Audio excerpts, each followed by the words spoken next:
Hello friend, आपका स्वागत है आपके अपने यूट्यूब चैनल ऑनलाइन शिक्षण पर। फटाफट जुड़ जाइए मेरे साथियों, मेरे प्यारे मित्रों, फटाफट आप लोग जुड़ जाइए, फिर क्लास स्टार्ट होती है। बेहतरीन क्लास, आज का जो क्लास होगा ध्वनि का बेहतरीन क्लास होगा। और इस बेहतरीन क्लास मात्र 10 से 15 मिनट का होगा बेटा। और इस बेहतरीन क्लास से आपको मैक्सिमम क्वेश्चन देखने को मिलेंगे आपके हर एक एग्जाम्स में, चाहे जो एग्जाम्स हो। आप चाहे डीएलएड को तो वो फोड़ेंगे ही, डीएलएड को फोड़ना है, हम बार बार बोलते हैं डीएलएड को फोड़ना है। फोड़ना मतलब है कि अच्छे मार्क्स लाने हैं बेटा। ध्यान से आप लोग अच्छे मार्क्स लाएंगे और गलती कम करेंगे, रिवीजन पे ज़्यादा फोकस करिए अब, क्योंकि आपका एग्जाम बहुत पास है। जो बच्चे बोलते हैं ना कि मैराथन लगाइए, अरे आप ये बताओ, आप 2 दिन में क्या उखाड़ लोगे? वो तो हम लोग करेंगे ही, 2 दिन में क्या उखाड़ लेंगे आप, है ना। आप अच्छे तरीके से पढ़ाई करिए बेटा। जो पिछला क्लास आपका पढ़ा हुआ है उसको रिवीजन करिए ना, उसी में तो सारे क्वेश्चन हैं आपके। अगर उतना रिवीजन कर लिए, 2 से 3 बार रिवीजन कर लिए ना, तो आप बता रहे हैं ना 100% जितने मार्क्स के होंगे उसे 1-2 नंबर आप इधर उधर चूकेंगे और 100% नंबर लेकर आएंगे। अपना दावा बोलेंगे। अगर आपका कुछ गड़बड़ होता है आपके एग्जाम्स में, आपके पेपर में, तो आप दावा के साथ कर सकते हैं, हम बैठेंगे, मेरा कॉपी निकालो, चेक करो। समझ रहे कि नहीं? तो आप बेहतरीन तरीके से, बेहतरीन प्लेटफॉर्म से जुड़े हैं, अच्छे तरीके से पढ़ाई करिए बिना चिंता के। आज हम 2 टॉपिक पढ़ेंगे, अनुनाद यानी कि रेजोनेंस और डॉपलर प्रभाव, डॉपलर इफेक्ट क्या होता है, क्योंकि मैक्सिमम क्वेश्चन यहाँ से आते हैं। क्या होते हैं इसके एग्जाम्पल के साथ देखेंगे और 5 से 6 क्वेश्चन कराएंगे आपको, जो आपके डीएलएड में पिछले ईयर्स में, पिछले आपके जो सेट हैं, सीरीज है, उसमें दिए थे, हम उसको लिए हैं। वैसे आपका टेस्ट होता है संडे को, आप उसको जरूर दें, बेहतरीन तरीके से होता है, उसको आप जरूर दें बेटा। सबसे पहली बात करते हैं हम लोग, अनुनाद क्या होता है। अनुनाद, अनुनाद, अनुनाद यानी कि रेजोनेंस बेटा। क्या होता है? रेजोनेंस। रेजोनेंस मतलब वही अनुनाद बोलते हैं। क्या होता है रेजोनेंस? रेजोनेंस क्या होता है बेटा? अनुनाद क्या होता है? सुने तो हैं सर, एक बार बता दीजिए। तो सुनिए बेटा आप लोग, इसे आप लिख भी लीजिए, है ना, लिख लीजिए इसे। यह भी एक प्रणोदित कंपन है। कैसा कंपन है? प्रणोदित कंपन है। प्रणोदित कंपन की ही एक विशेष स्थिति है।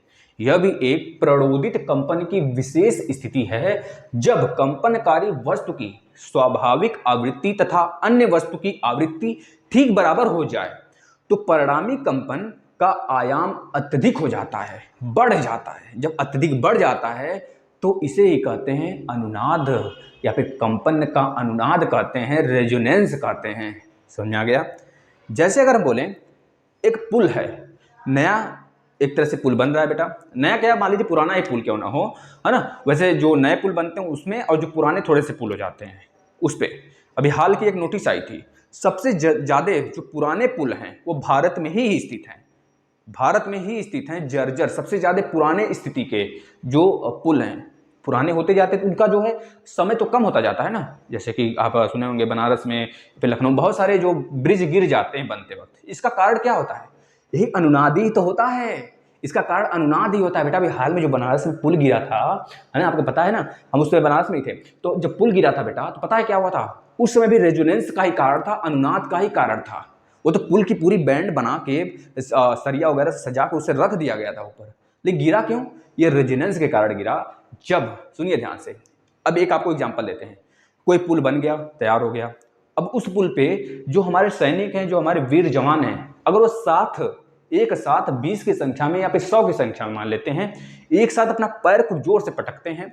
जब एक साथ अपना पैर जोर से पटकेंगे तो उनके पैर का कंपन की आवृत्ति, उनके पैर के कंपन की आवृत्ति उस पुल के कंपन के आवृत्ति के अगर बराबर हो जाता है, यानी कि उनके कदम ताल के आवृत्ति के बराबर अगर पुल के कंपन के आवृत्ति के बराबर हो जाता है या फिर ज्यादा हो जाता है, तो पुल टूट जाएगा या फिर गिर जाएगा।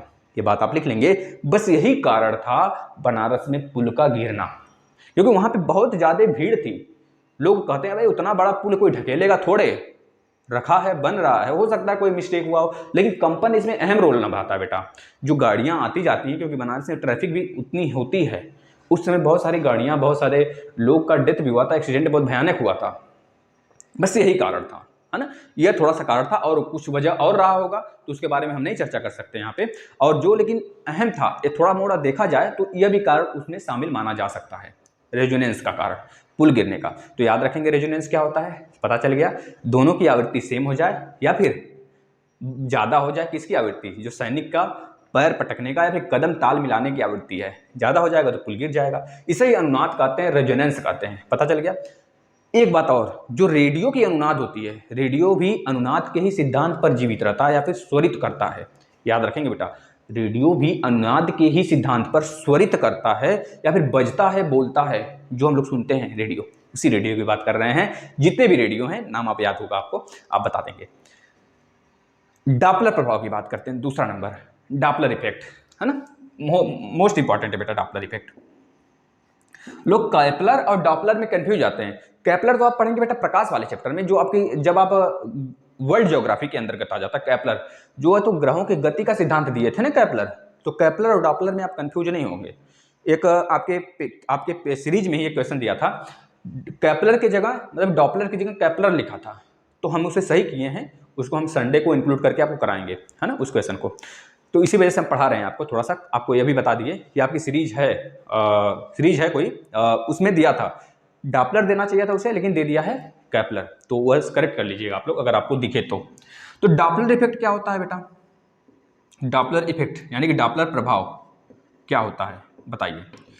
डॉपलर प्रभाव क्या होता है, बिल्कुल सर शानदार तरीके से समझाइए। बिल्कुल बेटा, आप जितना चाहते हो ना उससे हम मतलब कि बिल्कुल टूटी फूटी लैंग्वेज में समझाते हैं, ऐसी बात नहीं, हम ऑफिशियल लैंग्वेज में भी बोल सकते हैं इसे, लेकिन आपको समझ में तो आना चाहिए। हमारे साथ ऐसे बच्चे जुड़े हैं जो बिल्कुल भी मतलब कि समझने के लिए ही आते हैं, उनको बिल्कुल जीरो लेवल से सीखने के लिए आते हैं, तो ऐसे बच्चे ही जुड़ें। और जो बच्चे थोड़ा सा स्टैंडर्ड लेवल से जुड़े तो लास्ट तक इंतजार करते रहें, सारी बातें उनको भी समझ में आएगी, बेहतरीन तरीके से समझ में आएगी, है ना, बिल्कुल।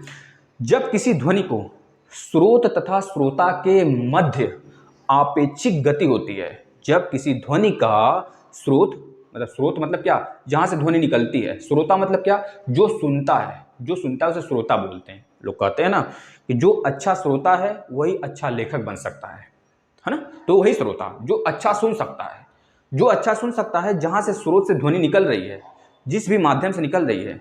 जब किसी ध्वनि का, फिर से सुनिए, जब किसी ध्वनि का स्रोत तथा श्रोता के मध्य आपेक्षिक गति होती है, आपेक्षिक गति यानी कि पैरेलल हो या फिर लंबवत हो, तो इस प्रकार की गति या फिर आती हुई ध्वनि हो या फिर जाती हुई ध्वनि हो, इस तरह की गति को आपेक्षिक गति कहते हैं।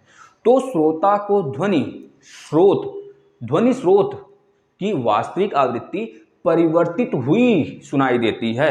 अगर अगर अगर मान लीजिए यहाँ पे आप खड़े हैं, आपका फिगर बना देते हैं भैया, ये हमारे किसका नाम दे दें, या किसी का नाम ले लीजिए, नहीं तो आप लोग बुरा मान जाएंगे। चलिए, ये मान लीजिए कोई है ना बेटा, या कोई है, तो यहाँ पे या किस प्लेटफॉर्म, रेलवे प्लेटफॉर्म पे मान लीजिए बनारस के खड़ा हुआ है। अब यहाँ से एक, यह रेलवे प्लेटफॉर्म है कई सारे, अब यहाँ से एक ट्रेन इधर आ रही है, यह ट्रेन जब इधर इसके तरफ आ रही है तो इसको जो ध्वनि सुनाई देगी, तेजी मतलब इसको लगेगा हाँ इस साइड से ध्वनि आती हुई सुनाई दे रही है, मतलब कि ट्रेन इसके जैसे जैसे इसके पास आएगा वैसे वैसे इसकी आवाज़, इसकी साउंड बढ़ती हुई इसको प्रतीत होगी, तो ये समझ पाएगा कि हाँ कोई ट्रेन है जो हमारे तरफ आ रही है ना।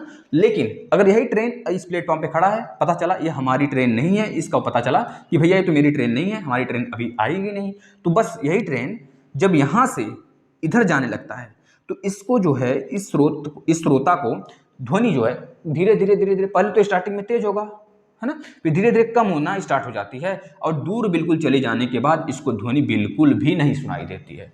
मतलब कि जब इसके तरफ आएगी तो तेज ध्वनि सुनाई देगी, जब इससे दूर जाएगी तो ध्वनि कम, थोड़ा सा स्लो होती चली जाएगी। बस इसी को बोलते हैं डॉपलर प्रभाव। ध्वनि के डॉपलर प्रभाव का जो खोज हुआ था वो ऑस्ट्रिया का एक डॉपलर साइंटिस्ट थे। ऑस्ट्रिया एक देश है बेटा, यूरोपीय देश है, जिसका कैपिटल है वियना। वियना में आपका OPEC, OPEC oil petroleum corporation, ये आपका जो है ना एक आपका संगठन है, इसका हेडक्वार्टर वियना में है। ये बात आपको पता होना चाहिए बेटा, है ना। तो बहुत सारे फैक्ट्स भी आपको मिलते रहते हैं। तो डॉपलर नाम का साइंटिस्ट ऑस्ट्रिया का डॉपलर का इफेक्ट खोजा था, इस वजह से वो अपने नाम पे प्रस्तुति दिया, तो उसके नाम से फेमस हो गया, है ना। तो जैसे ऑनलाइन शिक्षण है हम लोग के नाम से फेमस है, उसी तरह डॉपलर प्रभाव भी डॉपलर के नाम से फेमस हो गया, उसी को डॉपलर प्रभाव बोला गया। उसका कारण क्या था आपको बता दिया गया। और डॉपलर प्रभाव 1842 में खोजा गया था, मतलब बताया गया था, प्रस्तुत किया गया था डॉपलर द्वारा। यह बात भी आपको पता होना चाहिए। पता हो गया सारी बातें। हाँ, बस इतनी बातें थी। अब आपको कुछ क्वेश्चन देते हैं, 4 या 5। इसके बाद आपका साइंस का सिलेबस बिल्कुल भी कंप्लीट है ना बेटा। एक थोड़ा सा चैप्टर रह गया है महामारी, पैंडेमिक और डिजीज के बारे में, उसको बताने के बाद एक छोटा सा टॉपिक है, उसके बाद आपका साइंस बिल्कुल भी कंप्लीट कंप्लीट कंप्लीट बेटा। एक एग्जाम के लिए नहीं, मैक्सिमम एग्जाम्स के लिए आपका साइंस बिल्कुल कंप्लीट है। आप बिल्कुल बेहतरीन तरीके से एग्जाम्स दे सकते हो, कोई भी दे क्या सकते हो, फोड़ के आ सकते हो, फोड़ के, है ना। तो आप जिस प्लेटफॉर्म से जुड़े हैं बिल्कुल भी शानदार तरीके से रिवीजन किया करिए। और जो बातें अगर आपको नहीं समझ में आती है, क्लियर कट बोलते हैं, साफ साफ बोलते हैं, आप कमेंट किया करो, कमेंट किया करो, उस बात को समझाएंगे हम साइंस के नेक्स्ट क्लास में बेटा 100%। पहला क्वेश्चन आज का आप बताएंगे, ध्वनि का वेग अधिकतम होता है, ध्वनि का वेग अधिकतम होता है, पहला नंबर, ऑप्शन नंबर ए किस में होता है, बताइए किस में होता है, ठोस में। ऑप्शन नंबर बी निर्वात में। ऑप्शन नंबर सी गैस में। ऑप्शन नंबर डी जल में। बताइए किस में होता है। सबको क्वेश्चन का आंसर देना लास्ट में जब वीडियो फिनिश होगा तब, ठीक है ना। पहला क्वेश्चन था आपका। दूसरा क्वेश्चन आपको बताना है, लगभग 20 डिग्री सेंटीग्रेड के तापक्रम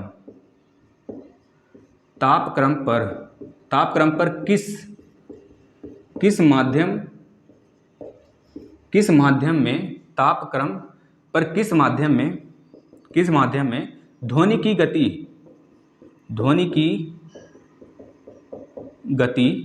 गति अधिकतम होगी।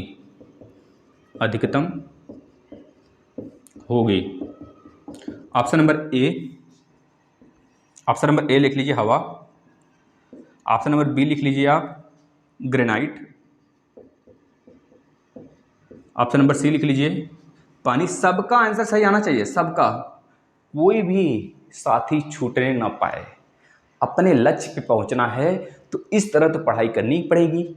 और यह समझिए, यह हमेशा सोचा करिए, कितना पढ़ाई करने की हमारे साथ वाला जो है ना, थोड़ा सा उससे ज़्यादा करें।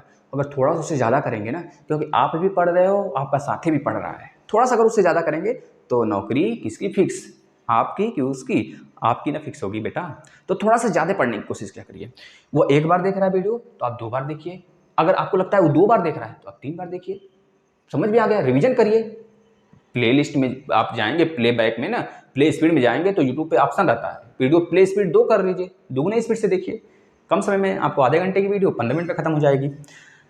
ऑप्शन नंबर डी बता देंगे बेटा आप यहाँ पे, लोहा। बताइए इसमें ऑप्शन कौन सा सही है। क्वेश्चन नंबर 3 बताएंगे, जब कोई तरंग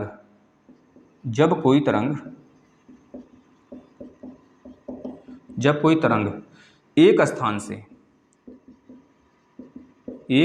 से दूसरे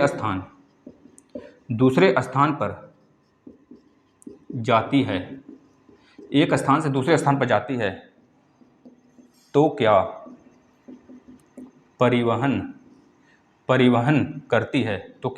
करती है, क्वेश्चन नहीं समझ आया ना। क्यों समझ में आएगा, ध्यान से पढ़ेंगे तब ना समझ में आएगा। जब कोई तरंग एक स्थान से दूसरे स्थान पर जाती है तो क्या परिवहन करती है। अगर यही क्वेश्चन बिना ऑप्शन के आ जाए ना तो कोई बच्चा नहीं सही कर पाएगा, मुझे पता है। जो बच्चा थोड़ा सा डेडिकेट होकर पढ़ा होगा ना वही सही कर पाएगा। ऑप्शन अगर ना दें तो कोई बता देगा, बताइए। न दें ऑप्शन, दे देते हैं ऑप्शन, लेकिन आप बिल्कुल भी अच्छे तरीके से पढ़ाई किया करिए बेटा। इसमें ऑप्शन नंबर ए ले लीजिए आप, पदार्थ, मतलब पदार्थ का परिवहन करता है तरंग एक स्थान से दूसरे स्थान जाने में।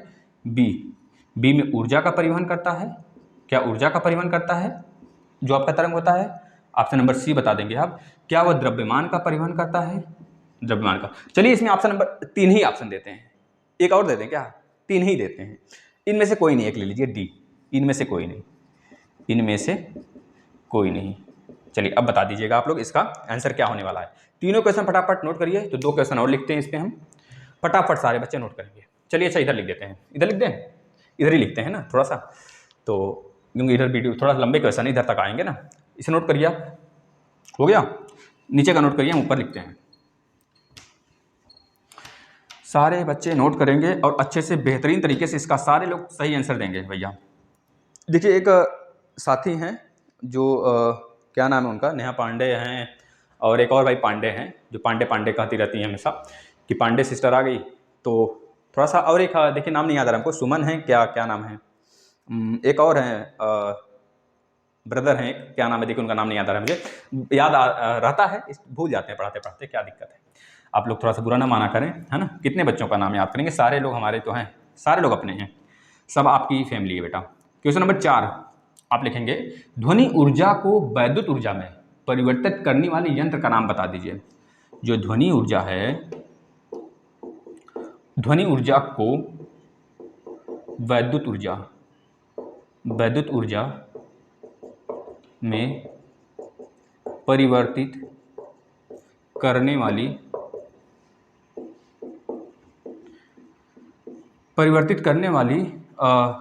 कह लीजिए, करने वाले यंत्र का नाम क्या होगा, बताइए तो यंत्र का नाम क्या होगा करने वाले। तो पहला ऑप्शन ले लीजिए, ऑप्शन नंबर ए ले लीजिए आप, एम्पलीफायर।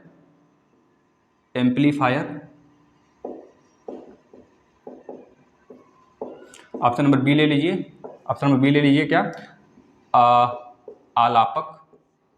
देखिए आप चकपकाएंगे नहीं, बिल्कुल आप अच्छे से पढ़ेंगे इसका आंसर दे लेंगे। ऑप्शन नंबर सी ले लेंगे, माइक्रोफोन। आपको थोड़ा सा कंफ्यूज करें हम, बताइए। ऑप्शन नंबर डी ले लेंगे, थोड़ा सा कंफ्यूज करें, माइक्रोफोन। और एक आपको दे देते हैं ऑप्शन बेटा, क्या दे दें ऑप्शन में, एक माइक्रोफोन और ऑडियो फोन दे देते हैं। चलिए अच्छा, ऑडियो फोन, ठीक है, ये ले लीजिए। ये चारों ऑप्शन में आप बताएंगे चौथा क्वेश्चन का आंसर क्या है। लास्ट क्वेश्चन अभी नहीं देना, जो बच्चे अभी दे रहे हैं अभी ना दें, हम उनसे रिक्वेस्ट करते हैं भैया आप लोग थोड़ा सा बात माना करिए, अभी ना दें आप लोग, है ना। वह लास्ट में जब वीडियो खत्म होगा तब देंगे, देखते हैं कितने बच्चों का सही आंसर आता है। जिनका सारा का सारा आंसर सही रहेगा उनका नाम लेंगे हम, सारे बच्चों का नाम लेंगे। ध्वनि का वेग, यहाँ पे बोर्ड पे लिखेंगे आपका नाम। ध्वनि का वेग निर्भर करता है, किस पे निर्भर करता है, किस पर ध्वनि का वेग निर्भर करता है, बताइए तो। ऑप्शन नंबर ए तीव्रता पर, ऑप्शन नंबर बी स्वरूप पर, option number C, option number C तरंग दैर्ध्य पर, ऑप्शन नंबर डी किस पे निर्भर करता है बेटा, इनमें से कोई नहीं, बताइएगा। इसका ऑप्शन कैसे लिखेंगे आप, पहले का आंसर ए सही है, दूसरे का आंसर ए सही है, तीसरे का आंसर ए सही है, चौथे का आंसर ए सही है, पांचवें का आंसर ए सही है। इस तरह लिखेंगे। हमारे कहने का मतलब ये थोड़ी सही है सब में, बस आपको लिखने का तरीका बताए हैं, इस तरह आप कमेंट करेंगे, ठीक है ना।